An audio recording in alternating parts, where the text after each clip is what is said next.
Declaration ఏంటంటే బీసీల పట్ల 42% రిజర్వేషన్ అమలు చేస్తూ ఉన్నది. ఆల్రెడీ అది మా కాంగ్రెస్ పార్టీ పెట్టింది మేనిఫెస్టో. కులగణన చేసి మరి బీసీ ఎంత ఉంది జనాభా అనేది సేకరించిన తర్వాతనే అసెంబ్లీలో తీర్మానం పెడితే బీజేపీ బీఆర్ఎస్ కూడా మద్దతు ఇచ్చి ఏంటంటే వాళ్ళు ఓటు రాజకీయం చేస్తారు. ఎందుకంటే బీజేపీ బీఆర్ఎస్ అనేటి వాళ్ళు బీసీలకు సీట్లు వస్తే రాజకీయంగా ఎదుగుతుంటే ఈ రెండు పార్టీలు ఓర్వలేక ఏం చేస్తున్నాయి, వాళ్ళు గవర్నర్తో బీజేపీ అనుకుంటే కాదా ఈడబ్ల్యూఎస్ రిజర్వేషన్ ఎవడు అడిగిండు? ఆకలేనోడికి అన్నం పెట్టలే కానీ కడుపు నిండినోడికి బిర్యానీ తిన్నోడికి మళ్ళీ బిర్యానీ పెట్టినట్టు ఈడబ్ల్యూఎస్ రిజర్వేషన్ ఆగా మేఘాల మీద ఎవడు అడగకుండా బీజేపీ ఇంప్లిమెంట్ చేసి దాన్ని అధికారంలోకి తీసుకొచ్చింది ఈడబ్ల్యూఎస్ రిజర్వేషన్. అదే మరి మా బీసీలు 90% ఉన్న బీసీలము, మేము ఎస్సీ ఎస్టీ బీసీలము, మరి మా బీసీలకు 42% రిజర్వేషన్ వస్తుంటే ఈ అగ్రవర్ణాలు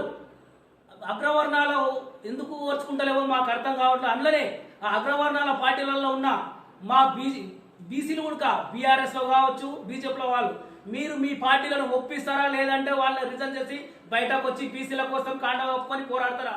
మీరు కూడా ఖబర్దార్ బీసీలారా, మీరు ఆ తొత్తుగా మారకండి.